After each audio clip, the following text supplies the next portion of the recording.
वारकरी संप्रदायाची परंपरा राखत या गावाला जवळजवळ 50 वर्षे पूर्ण झाले. तर नमस्कार मित्रांनो, मी तेजस आणि आज मी आलोय त्या गावामध्ये जिथे अखंड हरिनाम सप्त्याला 50 वर्ष पूर्ण झाली आणि जिथे मी लहानाचा मोठा झालो ते गाव म्हणजेच खानगाव. 7 दिवस चालत असलेल्या या 50व्या सुख सोहळ्याला प्रत्येक जण पाहण्यासाठी आला होता.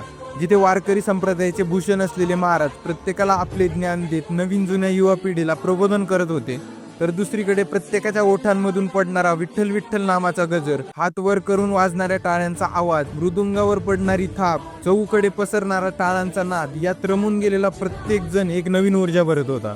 जे का रंजले गांजले त्यासी म्हणे जो आपुले, तोची साधू ओळखावा देव तेथेची जाणावा. जे कोणी दुःखी त्रासलेले उपेक्षित लोक आहेत त्यांना आपलंसं मानतो, त्यांच्याशी सहानुभूती ठेवतो, त्यांच्या दुःखात सहभागी होतो, तोच करा साधू, तोच करा ज्ञानी. असेच ज्ञानेश्वरी, भगवद्गीता, अमृत अनुभव, सकल संत गाथा या आध्यात्मिक धर्मग्रंथांची प्रवचने श्री गंगागिरी महाराज यांनी करून वारकरी संप्रदायाची परंपरा प्रत्येक समाज मनात खोलवर रुजवावा म्हणून या अखंड हरिनाम सप्त्याची सुरुवात केली.